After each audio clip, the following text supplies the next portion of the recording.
Good day sa inyong lahat mga ka-Vlogs TV. Ayan, pupunta po tayo ngayon sa may Sampaloc, Manila. At kasalukuyan nandito po tayo sa may Osmeña Highway. At samahan niyo po ulit ako sa aking biyahe mga ka-Vlogs TV. At magkwentuhan po tayo. Ang aking isi-share siguro sa inyo mga ka-Vlogs TV ay kung bakit ko ba naisipang mag-vlog, no? At totoo niya mga ka-Vlogs TV, nag-start tayo mag-vlog 2 years ago na. Ayan, at sabihin na natin medyo may katagalan na, pero yung aking subscriber ay nasa 2,600, diba? 2,600 na mga ka-Vlogs TV. At napakarami ko ng sumusuporta no, sa ating channel. So salamat sa inyong lahat. Hindi ko talaga expect mga ka-Vlogs TV na aabot ako sa ganyan, kasi akala ko na sa tamang 1,000 makuha lang yung talagang yun talaga, yun na yung naisip ko, na baka hanggang 1,000 lang ako na subscriber. Sa akin okay lang naman kasi nasa isip ko, kasi gusto ko kasi na meron akong napapanood ng mga pinagagawa ko ba yung trip ko sa buhay, no? So kung ano-ano yung mga ginagawa ko mga ka-Vlogs TV na pina-upload ko sa ating YouTube channel, pero kalimitan kasi tungkol lang din sa motorcycle, no? Yung kasi yung halos mayroon akong alam na pwede kong i-share. Di naman ako totally talaga mga ka-Vlogs TV na mekaniko or may alam sa motorcycle. Mahilig lang ako sa motor mga ka-Vlogs TV. Yan, gusto ko lang mag-rides, kaya gusto kong i-share at gusto kong mapanood yung sarili ko. So yun yung dahilan kung bakit ako naggagawa ng mga ganitong video, ganitong content, para din ma-share sa inyo mga ka-Vlogs TV yung aking mga ginagawa. Baka meron kayong matutunan. Kung wala naman okay lang, no? At sa akin naman nag-i-enjoy ako sa aking ginagawa, no? Sa aking mga content. Marami na kung ano-anong mga pinagagawa ko na rin video at ina-upload. Ayun, at ako naman hindi ko na rin naiisip kung may manunod ba sa akin or wala, kasi nasa isip ko kasi gagawa ko ng video, basta i-upload ko, ganun, no? At nag-enjoy naman ako sa aking ginagawa, di ba? Kasi sa 2 taon na yon, no, hindi naman ako totally talaga mga ka-Vlogs TV laging nakakapag-upload ng video. Kapag kung kailan may time, doon ako nakakapag-upload, no? So pinipilit ko na kahit pa paano mapadalas yung ating paggawa ng video at makapag-upload sa ating YouTube channel. Kasi natutuwa din ako, kasi pagka meron akong bagong video, natutuwa man ako mga ka-Vlogs TV, kasi napapanood ko yung sarili ko, no? Kahit nakikita ko lang sa camera itong harap ng motorcycle natin at yung dinadaanan natin, at yan sinasabi ko, ayun mga ka-Vlogs TV.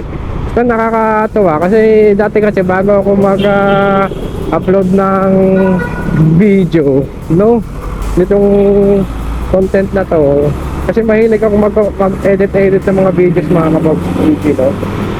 Mahilig ako kuha ng mga kung ano-ano lang, tapos mag-edit ako. Mas hanggang doon lang, nakasave lang siya sa gallery ng cellphone. So naisip ko na i-upload na lang siya sa YouTube channel. Tapos nag-isip ako kung ano bang magandang gawin, yung gusto ko, yung tipong kahit walang nanonood at sarili ko na lang yung, kahit ako na lang yung nanonood dun sa video ko, okay lang. Naisip ko itong motorcycle mga ka-Vlogs TV, no? Kasi nag-enjoy ako dito sa ginagawa ko. Isipin mo, halos yung mga pinupuntahan naman natin dito lang naman din sa Manila. Bihira lang naman din ako makagala na makapunta sa mga malayo-layong lugar at mga magagandang sabihin nating mga lugar na kung saan pinupuntahan talaga at pinapasyalan ng mga rider, at kahit naman hindi mga rider, no, mga ka-Vlogs TV, na mga magagandang nature natin dyan dito sa Pilipinas, no? Ito, okay na, enjoy na ako mga ka-Vlogs TV, no? Ito, sasalita ako dito, pagkwentuhan sa inyo, nagsishare ako ng mga aking na experience, yung mga gusto kong sabihin, yung nasa sa isip ko, no? Gusto kong ilabas, ganun ba mga Kabogs TV, no? At nag-enjoy ako. Well, ako naman, dun siguro sa mga ibang nagagawa ng ganitong content na maraming nanonood sa kanila, sa akin naman okay naman yun. Kasi para sa akin kasi hindi naman ako nakipagkompetensya mga Kabogs TV, no? Sa akin kung may manood man or wala, pag may mag-like mo ng videos ko or wala, okay lang naman sa akin yun. Kasi ang importante doon sa akin, sa sarili ko, nag-enjoy ako sa ginagawa ko. At natuwa lang din ako kasi isipin, hindi ko expect na abot ako sa 2.6 thousand, no? 2,600, no? At nakakatuwa lang, no? Mga Kabogs TV. At maraming nakaka-appreciate ng aking ginagawa, no? So yun naman ang importante, no, sa sarili. Maganda nag-enjoy ka sa ginagawa mo, 'di ba? Mahirap kasi kapag gagawin mo isang bagay tapos napipilitan ka lang o hindi mo gusto. Kapag dating kasi ng panahon at katagalan, parang aayaw ka sa ginagawa mo, 'di ba? Ganoon. Pero kung nag-enjoy ka sa ginagawa mo, kahit tingin mo walang nangyayari, tuloy-tuloy mo lang ginagawa, 'di ba? Importante panalo ka na doon, kasi unang-una natutuwa ka na, enjoy ka na, di ba? Tapos kung gusto mo na mas marami kaya matuto, ano yun, plus points yun, na doon sa mga isinare mo ay maraming natuto doon sa mga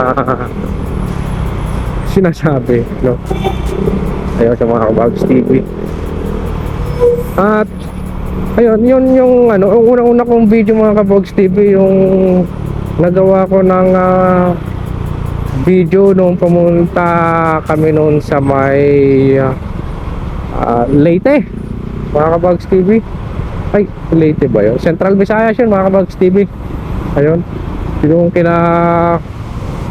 sa Magellan. Ayan, doon tayo, doon nagawa ng video. Hindi man ako nagsasalita doon. Gawa pa lang ng video tapos upload yun. Yan yung unang-una, tapos nasundan. Tapos kung ano-ano. Tapos yun, napunta ako dito sa pag-bumotor. Nung sumunod, ang ginawa natin doon ay nag-upgrade ng motorcycle. Ayan, kung ano-ano ang pinalitan ko. Diba? At ginagawan ko ng video yun. Natuwa ako doon kasi yung ating motor na ito Honda Beat, ano kasi yan, yung tipo mga palitin ng parts, palitin naman, hindi upgrade natin. Tapos ginagawa ko siya ng video. Ayun, isa sa mga pinagagawa ko. Tapos ngayon, ito yung ginagawa ko ngayon. Itong magsalita naman habang nag-ride, nag-share ng experience, no? Ewan ko, di ko alam kung nagagawin ko sa susunod. Basta nag-enjoy ako sa ginagawa ko, di ba? Wala ba siya ganun trip habang hanggat wala namang wala kang masamang ginagawa, no? Di ba? At tuloy mo lang yan. Importante sa sarili mo, nag-enjoy ka at walang masamang ginagawa. Mahirap kasi yung nag-enjoy ka nga sa ginagawa mo, ang problema hindi naman pala tama yung ginagawa mo, no? Ang daming naapektuhan na hindi maganda. Okay sana kung maapektuhan sila ng positive, ng good, di ba? Pero kung bad, negative tayo dyan. Kaya itong paggagawa ko, kung bakit naisipan kong motovlog. Itong ginagawa ko, motovlog, kung tutuusin, halos yung ibang content creator, ano lang din ako sa kanila, na inspire pa. Sabi ko, subukan ko nga. Ayan, tapos yun, eto na. Kasi ano mo siya, parang nakakatuwa siya, diba? Nakakatuwa na yung panoorin mo yung mga gumagawa ng ganitong video, yung nilalagay yung camera sa helmet tapos magsasalita. Yung iba kasi napunta sa ibang lugar, tayo share lang ng experience, no?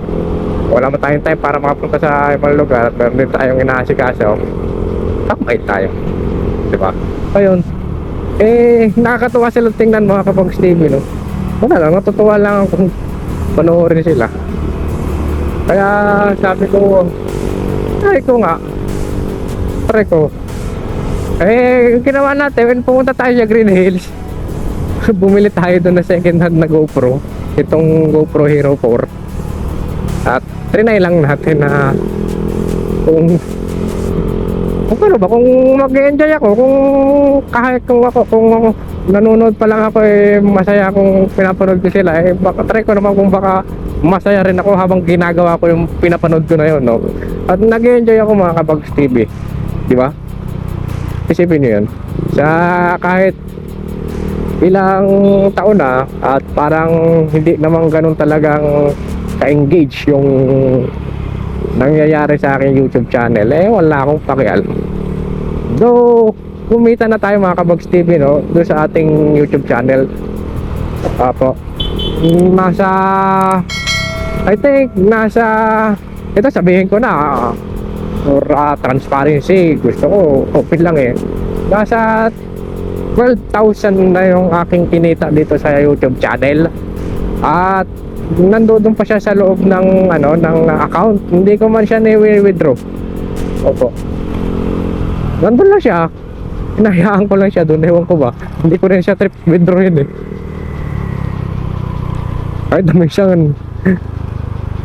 Kahit minsan kailangan ko Hindi ko siya wini-withdraw. Doon lang siya. Hindi ko rin siya. Ewan ko. Basta ginagawa ko lang tong content na to kasi nag-enjoy ako.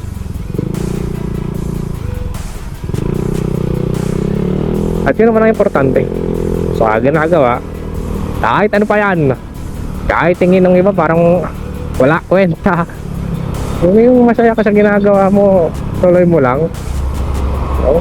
Kahit pinagtatawanan ka siguro ng iba, kahit anong ginagawa mo, hindi man pagmumotovlog o kung ano man. Kasi yung iba kasi, ibang tao kasi, hindi kasi sila sanay na ginagawa mo yung bagay na yun, kaya sila natatawa.